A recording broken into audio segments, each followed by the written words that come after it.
USA cricket ટીમના captain Monank Patel અને સાથી ખેલાડીઓએ કર્યા ભગવાન વેંકટેશ્વરના દર્શન। યુએસએ ક્રિકેટ ટીમના captain Monank Patel, star bowler Saurabh Netravalkar અને બેટ્સમેન મિલિંદ કુમારે આજે આંધ્રપ્રદેશના તિરુપતિ ખાતે સ્થિત પવિત્ર તિરુમાલા મંદિરની મુલાકાત લીધી હતી। ભારતીય મૂળના ખેલાડીઓએ ભગવાન વેંકટેશ્વરના આશીર્વાદ મેળવી અને પરંપરાગત વિધિઓમાં ભાગ લીધો હતો। ખાસ કરીને ગત T20 વર્લ્ડ કપમાં શાનદાર પ્રદર્શન બાદ આ ખેલાડીઓની લોકપ્રિયતા ભારતમાં પણ ઘણી વધી છે।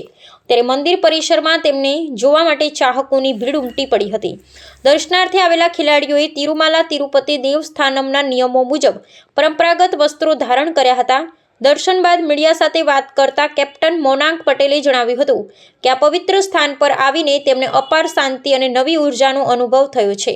સોફ્ટવેર એન્જિનિયર અને ક્રિકેટર તરીકે જાણીતા સૌરભ નેત્રાવલકરે પણ આ મુલાકાતને સૌભાગ્ય ગણાવ્યું હતું। આ ખેલાડીઓ હાલમાં અંગત મુલાકાતે ભારત આવ્યા છે અને આગામી આંતરરાષ્ટ્રીય ટુર્નામેન્ટો માટે ભગવાનના આશીર્વાદ લીધા હતા।